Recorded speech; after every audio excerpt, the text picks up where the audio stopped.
Nuevo tutorial sobre los presupuestos del Estado en las oposiciones de administración. Generalmente, o al menos estos vídeos están orientados según los programas de las oposiciones a la Administración General del Estado.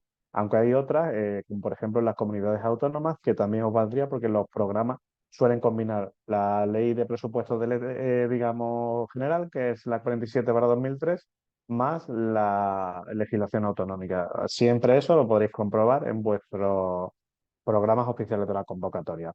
Lo que no vale es para las corporaciones locales porque tiene su propia normativa, que es la Ley de Haciendas Locales 2/2004. Esa la tratamos en otro tutorial. Pero este tutorial está orientado a las oposiciones de la Administración General del Estado.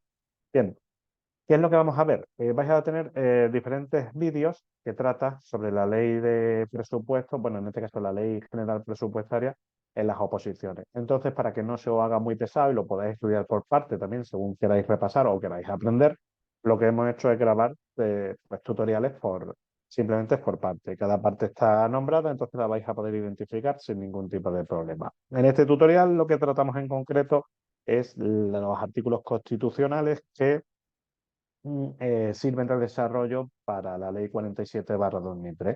En la Constitución, como bien sabéis, tenemos varios artículos, que son el 133, el 134, el 135 y el 136, que tratan temas que están relacionados con los presupuestos del Estado y que, por supuesto, pues os los podéis encontrar en un examen generalmente pues tipo test, ¿de acuerdo? Entonces, antes de entrar en materia con la ley, pues lo suyo es este contenido tenerlo lo suficientemente claro, tenerlo estudiado, memorizado, por supuesto, y sobre todo hay una serie de conceptos que, bueno, que siempre es bastante correcto, pues que lo sepáis identificar de forma literal. Es decir, lo que significa, pues, en esta especialidad que es la de presupuesto, ¿vale? Para no confundirlo y sobre todo, pues, tener un buen entendimiento de lo que es la normativa. Bien, bueno, pues empezamos con el artículo 133, que es, digamos, pues el primero, quizás el más importante porque, bueno, nos sirve también de introducción. Y lo que quiero aclarar es que en relación a los artículos de la Constitución para las oposiciones de tipo test, es resolver una pregunta que siempre suelen hacerme en los cursos de preparación. Siempre me preguntan si es posible o cabe la posibilidad de que en una pregunta de examen oficial os hagan referencia a un artículo, es decir, os pregunten por un artículo. O digan la potestad originaria en qué artículo se regula. Bien, esto cierto es que puede suceder, pero no es lo habitual. Y en el caso de que suceda, será una simple pregunta de examen, pero no es lo normal. Lo que sí es normal que os encontréis es que en los enunciados de las preguntas se haga referencia al artículo en cuestión. ¿Por qué se hace esto? Esto se hace para que, bueno, para el examinador os está diciendo en qué parte de la Constitución se está refiriendo y sobre todo, pues para poder justificar la respuesta que dé correcta. También pues, en casos, digamos, de impugnaciones, por ejemplo.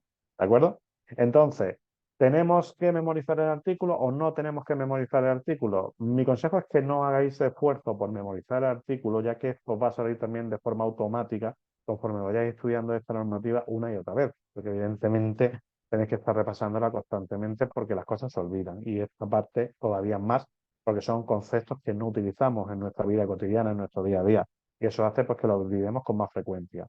Entonces, simplemente por el repaso ya vais a saber el contenido del 133, del 134, del 135 y del 136 sin ningún tipo de problema.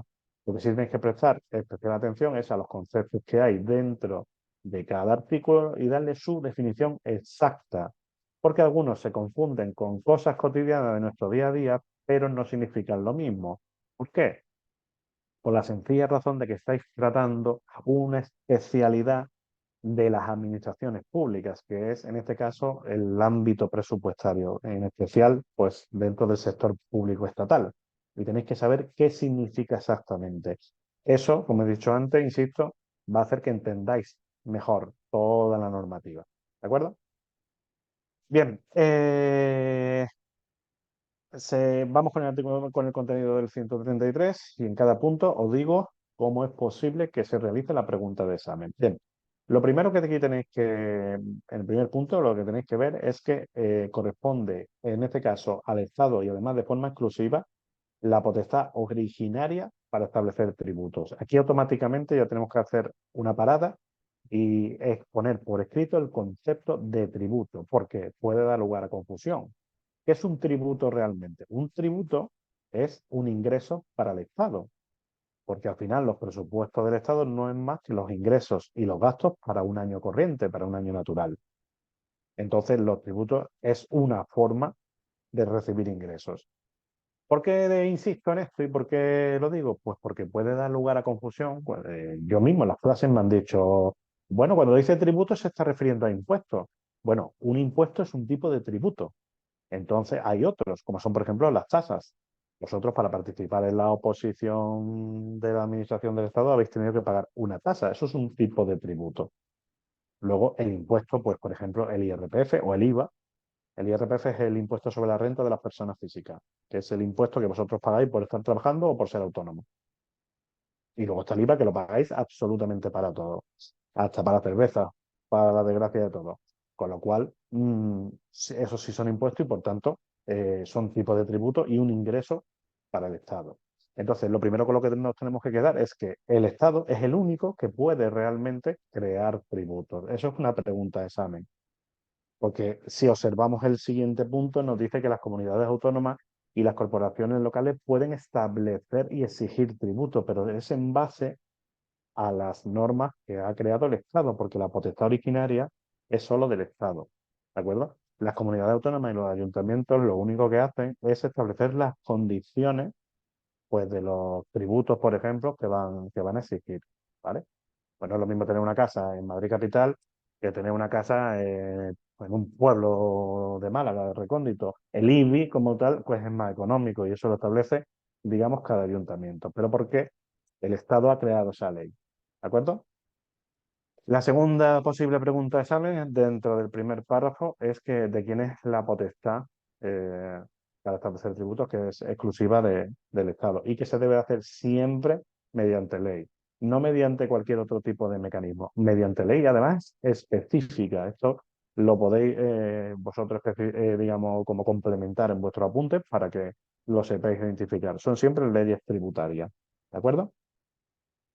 En el segundo aspecto, tal y como hemos dicho, pues las comunidades autónomas, la administración de las comunidades autónomas, porque lo que es la CAM, la Junta de Andalucía, la Comunidad de Castilla-La Mancha, eh, todas las administraciones de cada comunidad autónoma, al igual que los ayuntamientos, pueden establecer y exigir tributos. Es decir, pueden pedirlo en base a lo que digan siempre las leyes estatales, porque como se observa en el punto primero, la potestad para establecerlo es del Estado. ¿De acuerdo? Y además es originaria. Si seguimos leyendo el contenido del artículo y nos dice que te vamos a encontrar en relación a los tributos un beneficio fiscal. ¿Qué es un beneficio fiscal? Un beneficio fiscal es un descuento de cara a pagar tributos. Y lo único que se tiene que dar son pues, ciertas condiciones que estén reguladas por ley. Por ejemplo, en el IRPF, que es la cantidad de dinero que nosotros como trabajadores pagamos, pues o bien por trabajar o por ser autónomos. En resumidas cuentas, en ganar dinero por nuestro trabajo. Vale. Si tú ganas dinero por tu trabajo y tienes una minusvalía, tienes un beneficio fiscal de 1.200 euros. ¿Por qué? Porque lo establece la ley de IRPF.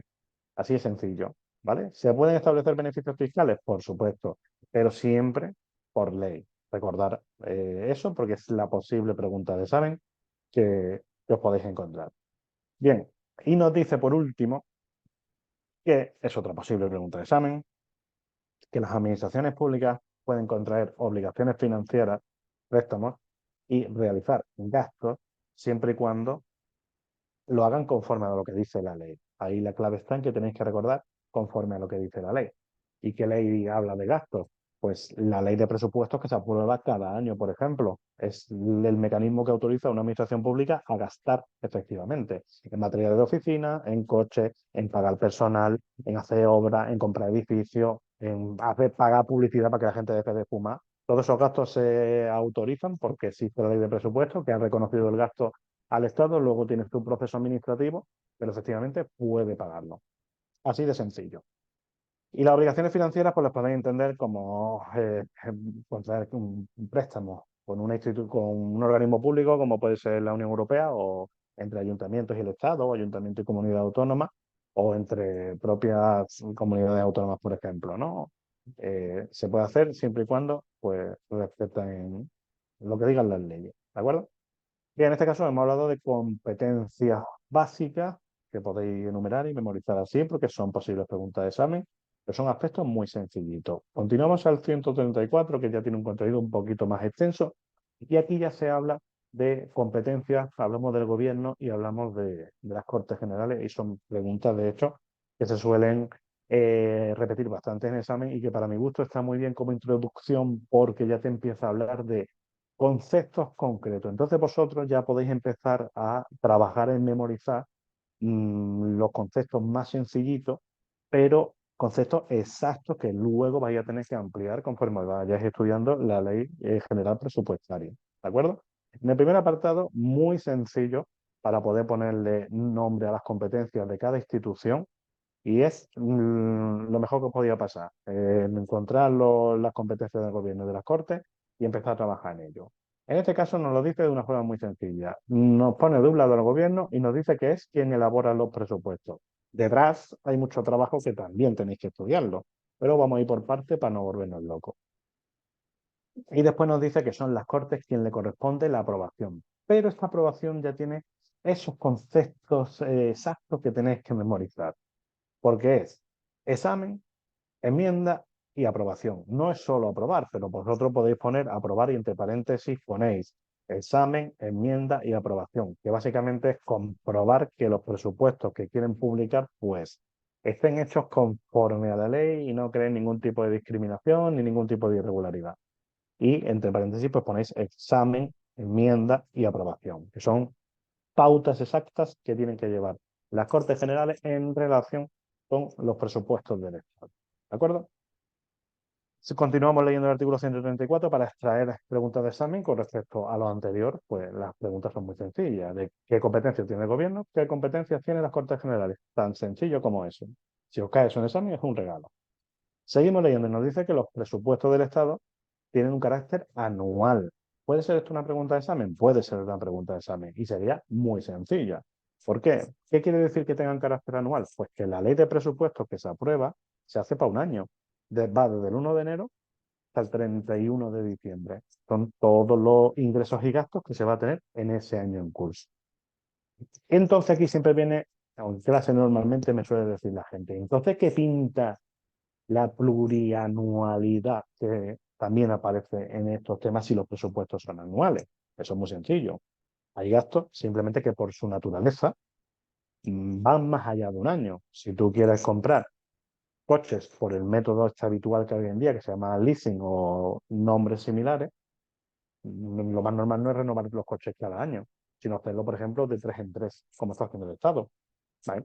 ¿Vale? Pues tú lo que haces es que tienes un gasto que se hace a vista para 3 años, lo único que pasa es que vas contabilizando el gasto de año en año. Si un coche o trae una flota de coches, me lo invento, son 60.000 euros los 3 años, tú vas contabilizando pues 20.000 euros por año, que es lo que vas pagando. Así de sencillo, ahí tienes tu carácter anual y tus gastos plurianuales. ¿De acuerdo? Bien, en ese año, en ese carácter anual, tenemos que incluir todos los gastos e ingresos. Ojo con esto, que esto es crucial. El sector público estatal, no el sector público. ¿Qué diferencia hay entre el sector público y el sector público estatal? Pues que si vosotros habláis del sector público, también estáis metiendo a las comunidades autónomas y a los ayuntamientos, más todas las empresas públicas de cada uno de ellos, por ejemplo. Pero si estáis hablando del sector público estatal, solo estáis metiendo la Administración General del Estado, todos los ministerios y todos los organismos dependientes de la Administración General del Estado.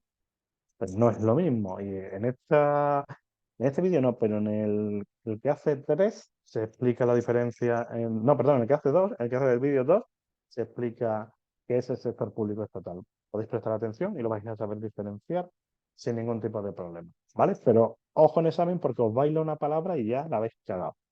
¿De acuerdo? Bien, pues en ese presupuesto de ese año están todos los gastos del sector público estatal, así como los beneficios fiscales que se le otorgue a estas administraciones públicas. ¿De acuerdo? Bien, Continuamos con las obligaciones y competencias del gobierno. En este caso es una obligación muy sencilla y no habla de las Cortes, habla del Congreso de los Diputados. No es lo mismo porque las Cortes es cuando actúa el Congreso y el Senado. Después son cámaras independientes que tienen sus funciones. Entonces, de un lado, el gobierno dice que tiene la obligación de presentar ante el Congreso de los Diputados los presupuestos generales del Estado. Ojo, que los plazos ya sabéis que es pregunta habitual normalmente. 3 meses antes de que expiren los anteriores. ¿Cuándo expiran? Pues el 31 de diciembre de ese año, ¿de acuerdo? Bien, continuamos. Ahora nos habla de la prórroga. ¿Qué, qué son los presupuestos realmente? Los presupuestos realmente es una ley, lo que quiere decir que tiene que ser votada. Y como habréis visto, pues, la política que tenemos actualmente en España, hay de todo menos acuerdos. Entonces, puede darse el caso de que no haya acuerdo para aprobar los presupuestos. El Estado no puede quedar a la deriva. Necesita saber cuáles son sus ingresos y gastos para ese año. Bien, si no hay un acuerdo, si los presupuestos no se aprueban, automáticamente se tienen que renovar los del año anterior. El artículo lo dice claramente, sin ningún tipo de duda. Nos dice, si la ley de presupuestos no se aprueba antes del primer día del ejercicio económico correspondiente, se considerarán automáticamente prorrogados. ¿Qué quiere decir esto? Pues que puede ser una pregunta de examen. Entonces, lo que hemos subrayado aquí de automáticamente prorrogados, ojo, ya puede salir en examen. ¿De acuerdo? Entonces, ojo con eso. Bien, y bueno, estarán publicados estos, pues hasta que se aprueben los siguientes. Bien, ahora el siguiente párrafo sí nos va a un escenario ideal donde sí se han aprobado los presupuestos. Tercero, obligación también del... Ahora es una prerrogativa que tiene el gobierno. Si los presupuestos se han aprobado, el gobierno puede presentar proyectos de ley. ¿Qué son los proyectos de ley? Son borradores para hacer cambios en los presupuestos. ¿Vale? ¿Y por qué se pueden hacer cambios en los presupuestos? Por la sencilla razón de que los presupuestos pues, son una serie de ingresos y gastos estimatorios cuando se elaboran, pero luego en la realidad pues las cantidades cambian. Pues como nos ha pasado a todos, haces una obra en el cuarto baño, no, y te viene el albañil, esos son 3.000 euros, ya. Cuando estás haciendo la obra, resulta que lo que falta, lo que te lleva, lo que no, lo que el otro, al final son 5.000. Bueno, pues para el Estado lo mismo. Si el Estado tiene que gastar más, pues tiene que hacer proyectos de ley para tanto gastar más o gastar menos, como para ingresar más o ingresar menos.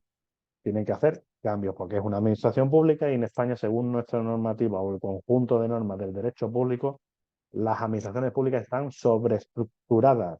Lo que quiere decir es que para dar cualquier paso tiene que dar 20 voces del paso que ha dado.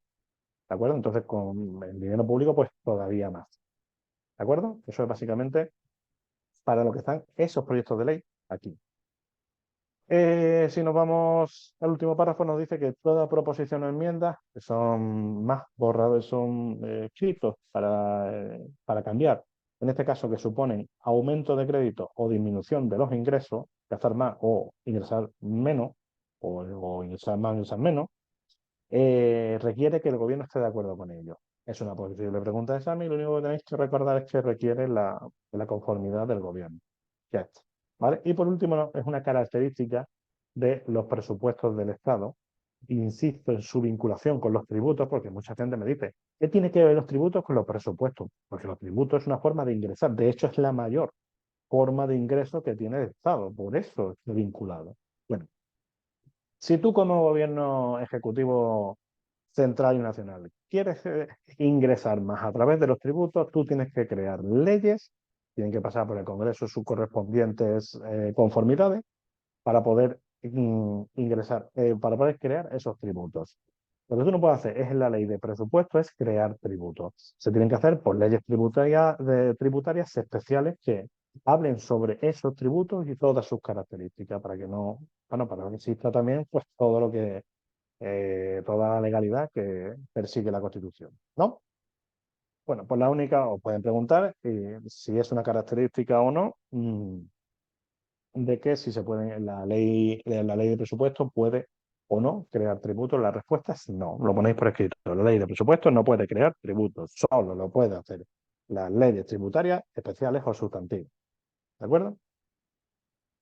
Bien, continuamos con el 135, bastante extenso, tiene muchísimos puntos, aunque bueno, no son todos evaluables para examen o no suelen salir habitualmente. Pero ¿qué sucede con esto? Que tiene una serie, digamos, de conceptos que son un poco extraños o al menos no lo utilizamos en nuestro día a día. Al menos no la gran mayoría de personas. ¿Qué pasa? Si vosotros tenéis una mayor comprensión de estos artículos, luego el estudiar esta ley os va a hacer mucho más ameno. ¿Vale? Eso lo digo por experiencia a lo largo de los cursos que hemos tenido. ¿De acuerdo? Bien. Hay un principio que esto es clave y de ya tenéis que saber darle su definición exacta porque ese principio, que es una obligación, tiene una ley desarrollada que ciertos aspectos de esa ley sí os entran en las oposiciones. Y es la ley 2/2012 sobre la estabilidad presupuestaria. ¿Qué es la estabilidad presupuestaria? Bueno, la estabilidad presupuestaria no es más que tanto un principio como una normativa que obliga a las administraciones públicas a crear un presupuesto estable. ¿Y qué es un presupuesto estable? Pues es un presupuesto que al final, en resumidas cuentas, no dé un resultado negativo, porque si no lo que tienes es una situación de déficit. ¿Qué pasa si tú tienes un sueldo de 1.200 euros y al mes gastas 1.500 euros? Pues tienes un problema bastante grande. Pues imaginaros eso a nivel del Estado. Pues, ¿qué hace? Esa ley de estabilidad presupuestaria lo que establece son unos topes, pues para que el resultado final de los presupuestos sea pues mayor a cero, es decir, positivo, haya más ingresos que gastos, ¿vale? Pues es como si vosotros decís, venga, yo cobro 1.200 euros, no voy a gastar más en total de 700 euros a todos los meses. El resto es de reserva, otra para imprevistos y esto pues, va a comida perpetua. Pero no gasto más de 700 euros en lo importante. Pues ya sabéis que si cuando llegue al gasto de 700 te cierras la casa, ya sabes que no vas a gastar más. De esa forma, cuando acabe el año, habrás tenido más ingresos que gastos. Te lo agradecerás, seguramente. Vale, seguimos. Bien, pues en el principio de estabilidad presupuestaria lo memorizáis y de hecho, os lo puede generar una pregunta de examen. En relación al artículo 135 de la Constitución española, ¿cuál de los siguientes principios se prevé en ello? Y vosotros decís, bueno, ya me lo he aprendido, es muy fácil estabilidad presupuestaria, ya. Luego en examen con los nervios te ponen señales la incorrecta, te lo varían un poquito de desestabilidad o te ponen déficit y demás y ya te vuelve loco y la caga. Tranquilidad, memorizarlo bien y poner que corresponde al artículo 135. Seguimos leyendo. Nos dice que el Estado y las comunidades autónomas no pueden incurrir en déficit estructural que supere los límites que establece la Unión Europea. ¿Qué es un déficit estructural? Pues de cara a confeccionar unos presupuestos, la Unión Europea para cada Estado miembro, de los que, como ya sabéis, estructura, me imagino, España forma parte de la Unión Europea, pues le establece una serie de topes de cara a confeccionar sus gastos. De esta manera no estás gastando de más y al final de todo tu resultado pues, va a ser positivo y no negativo, que es cuando vienen los problemas económicos. La pregunta aquí, ¿quién establece estos límites? Es la Unión Europea. Se hace a través del Tratado de Funcionamiento de la Unión Europea, que eso está un poquito más para abajo, pero bueno, por lo menos que ya sepáis quién establece estos límites y que es una prohibición para el Estado español hacer unos presupuestos que ya acarreen una situación negativa, una situación de déficit económico, ¿vale? Déficit es cuando está mal hecho y superávit es cuando sobra dinero. Bien, seguimos leyendo. Ojo con las coletillas, que ya sabéis que suelen ser preguntas de examen donde varían, donde se juega mucho a confundir las palabras para que las falléis. La siguiente que nos dice es una ley orgánica. ¿Vale? No ley ordinaria, ni ley de base, ni de ningún tipo. Ley orgánica. Me lío de cuando es una ley orgánica, de cuando es una ley ordinaria. Muy fácil. Todo lo importante se regula por ley orgánica y el resto de cosas se hace por ley ordinaria. ¿De qué estamos hablando? De presupuesto. Pasta, importante. Ley orgánica. ¿Vale? Luego, evidentemente, no vale eso para la ley de presupuesto porque es una ley ordinaria. ¿De acuerdo? Al igual que la ley 47/2003 es una ley también ordinaria. ¿De acuerdo? Pero en este caso, ley orgánica es quien fija el déficit estructural. Es decir, es por este tipo de normas donde se establecen los topes para no gastar de más. ¿En base a qué se hace esto? Se hace sobre el PIB, que es un índice, digamos, de referencia. No tiene más que nada. Lo único que aquí, para no entrar en conceptos económicos y liaros más, El tema es simplemente poner que esa ley orgánica establece el déficit en base a PIB. Así de sencillo. Tres conceptos muy sencillos de recordar. ¿De acuerdo? Y por último nos dice que las entidades locales, como también habréis estudiado en la Constitución, se autogestionan y elaboran sus propios presupuestos, tienen esta capacidad para hacerlo. La única obligación que tienen es que tienen que presentar un equilibrio presupuestario. Es decir, pues pasa como al Estado. Tiene que presentar sus presupuestos, pero que haya un superávit, no un déficit. No pueden gastar por gastar. ¿Vale? Y vosotros diréis, bueno, no va un Estado a gastar por gastar. Vale, pues aquí una de las cosas, digamos, que ha dado lugar a la crisis que tuvimos en el 2008-2009, pues es ese tipo de mal gasto. Por si os fijáis, la ley de estabilidad presupuestaria es del año 2012, se empezó a elaborar pues, cuando la crisis estaba ahí, para que las administraciones públicas pues tuvieran una especie de topes de cara a gastar. ¿De acuerdo? Bien, seguimos bajando y nos dice que tanto el Estado como las comunidades autónomas tienen que estar autorizados para, por ley, ojo, por ley, cuando no tiene coletilla, es una ley ordinaria, por ley, para emitir deuda pública. ¿Qué es la deuda pública? La deuda pública es un concepto muy sencillo realmente, que ya tenéis que saber porque tenéis que darle nombre propio. La deuda pública es un método de financiación para el Estado. El Estado tiene una deuda, sabe los gastos que va a tener pues, para todo. ¿Qué es lo que hace? Pide dinero prestado a personas privadas. Personas, empresas, cualquiera tiene bonos del Estado. Se pueden comprar sin ningún problema. De hecho, la deuda pública se llama así, bonos del Estado. O la letra del Tesoro, que antiguamente había esta publicidad en la tele. Bien, ¿cómo funciona eso realmente? Pues unas personas privadas, pues cualquiera, lo que hace es que compra bonos del Estado por el importe que quiera. 1.000 euros, 10.000 euros, 60.000, lo que tú quieras. Ese es el capital. Tú se lo prestas al Estado. Y el Estado en un tiempo pues te devuelve el capital más unos intereses.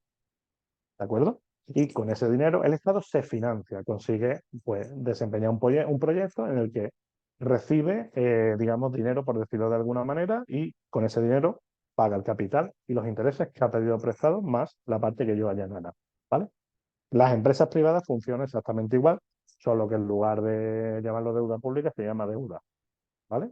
Así de sencillo.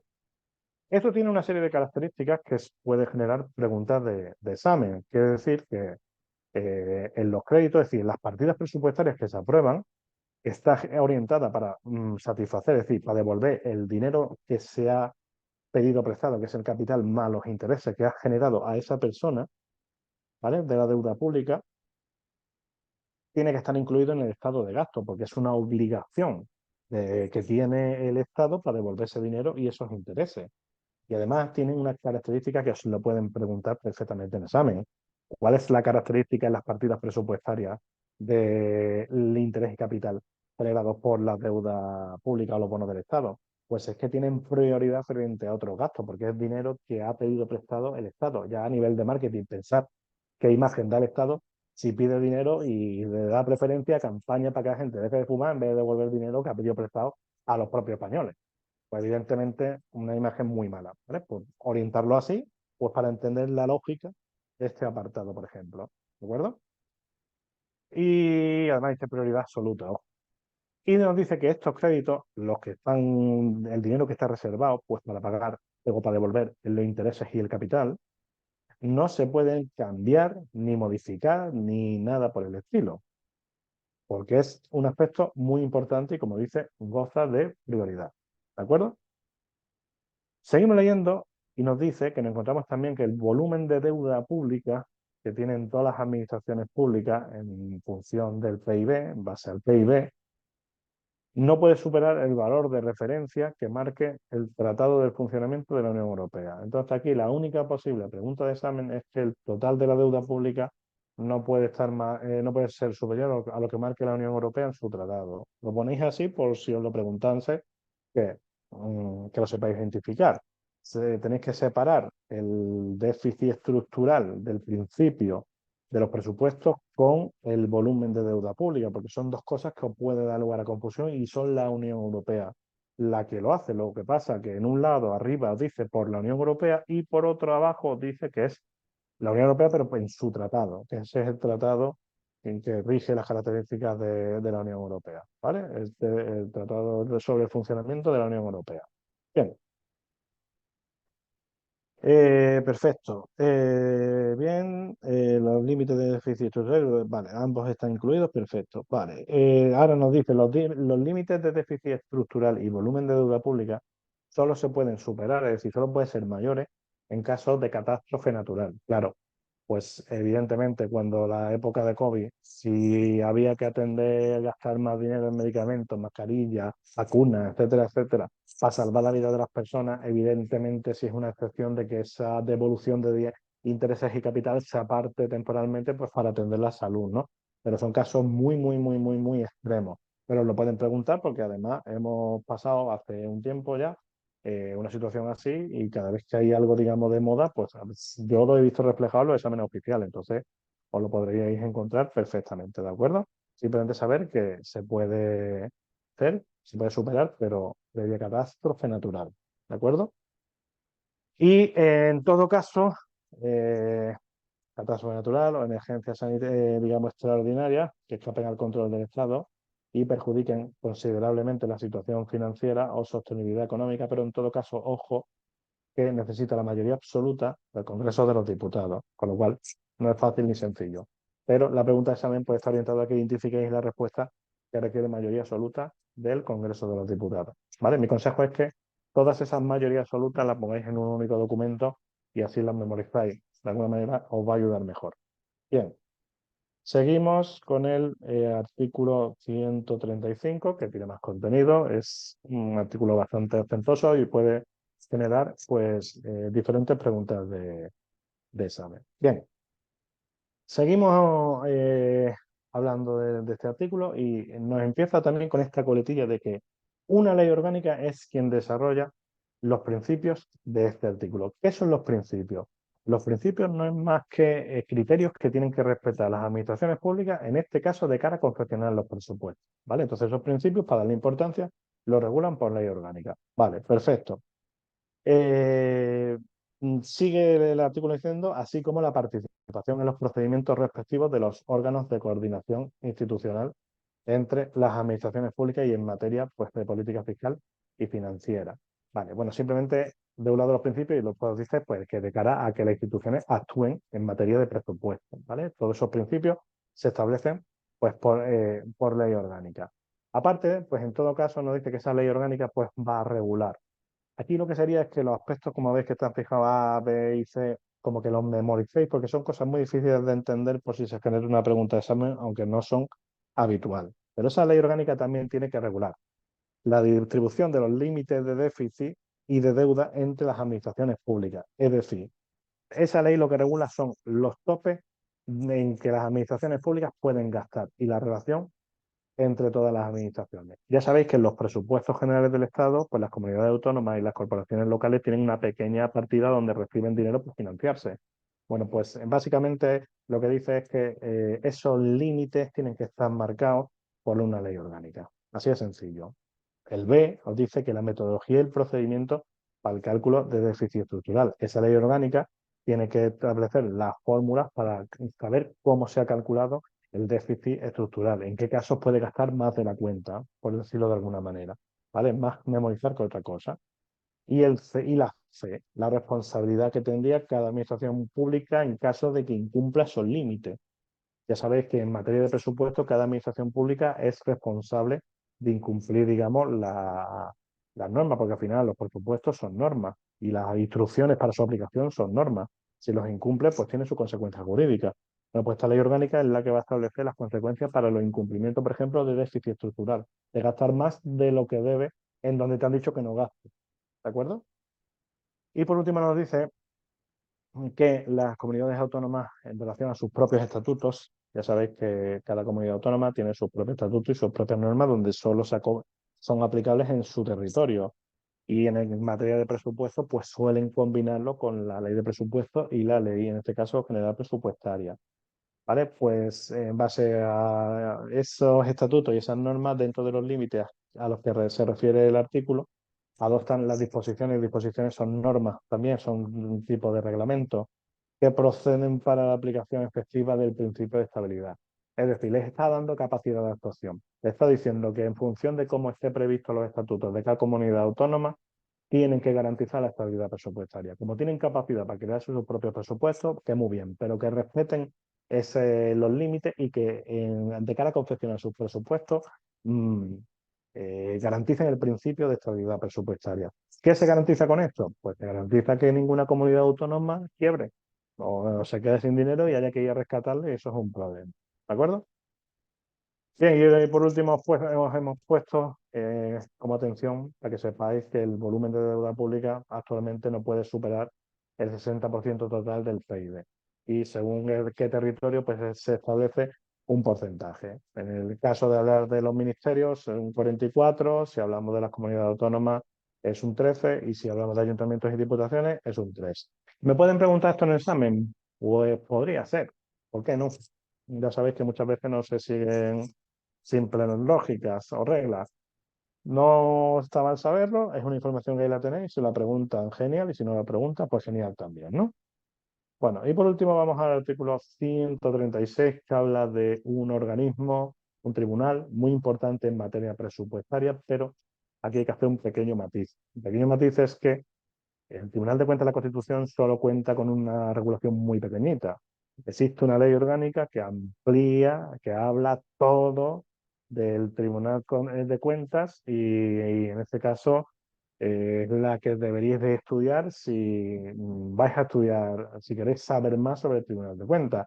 Digamos, el contenido que puede entrar para examen sobre el Tribunal de Cuentas nosotros sí lo hemos regulado en las diapositivas de los vídeos. Entonces, en principio, aunque le prestéis atención a eso, os puede valer. Pero si alguien es más curioso y quiere ampliar, lo que tenéis que hacer es ir a la normativa. ¿De acuerdo? Bien, ¿qué dice la Constitución sobre el Tribunal de Cuentas? Bueno, lo primero que nos da es una definición, que por supuesto puede generar preguntas de examen. La definición es la siguiente, que el Tribunal de Cuentas es el supremo órgano fiscalizador de las cuentas y de la gestión económica del Estado, así como del sector público. Ojo que no dice solo sector público total, sino que dice del sector público, porque controla a cada entidad pública o privada que reciba dinero de los presupuestos del Estado. Y la comunidad autónoma y las entidades locales lo perciben. En resumidas cuentas, el que controla. El que controla qué has hecho con el dinero que proviene de los presupuestos del Estado. Así en resumidas cuentas. Evidentemente tenéis que memorizar el concepto exacto que da la Constitución, ¿no? Bien, ¿de quién depende el Tribunal de Cuentas? Muy sencillo, el Tribunal de Cuentas depende directamente, quiere decir que no existe otro intermediario, de las Cortes Generales y ejerce su función por delegación de las Cortes Generales. Os recuerdo que la delegación es un mecanismo por el cual se otorga la facultad de ejercer una competencia. ¿De acuerdo? La delegación y todos los mecanismos están regulados en la Ley 40/2015. Bien, ¿qué hace el Tribunal de Cuentas? Pues le corresponde el examen y la comprobación de las cuentas del Estado. ¿Qué son las cuentas del Estado? Pues los resultados de la aplicación de los presupuestos. ¿Qué dinero entra y qué dinero ha salido del Banco del Estado, por decirlo de alguna manera? Bien, pues el Tribunal de Cuentas es el que comprueba de que todo se ha gastado conforme están los presupuestos, conforme están las leyes y se ha hecho en forma y procedimiento, según lo establecido. Bien, el que no, pues pilla el cacho, lo sancionan. Vale. ¿Qué nos dice? Las cuentas del Estado y del sector público estatal, ¿no? De otras administraciones, se rinden ante un Tribunal de Cuentas y son censuradas, quiere decir, porque son cuestionadas por este. Si hay irregularidad, se persigue y si todo está correcto, pues adelante. El Tribunal de Cuentas tiene su propia jurisdicción, pero remite a las Cortes Generales un informe pues son consideraciones. La experiencia sobre la práctica que había sobre el auditaje, vamos, básicamente. Y lo hace una vez al año, ¿vale?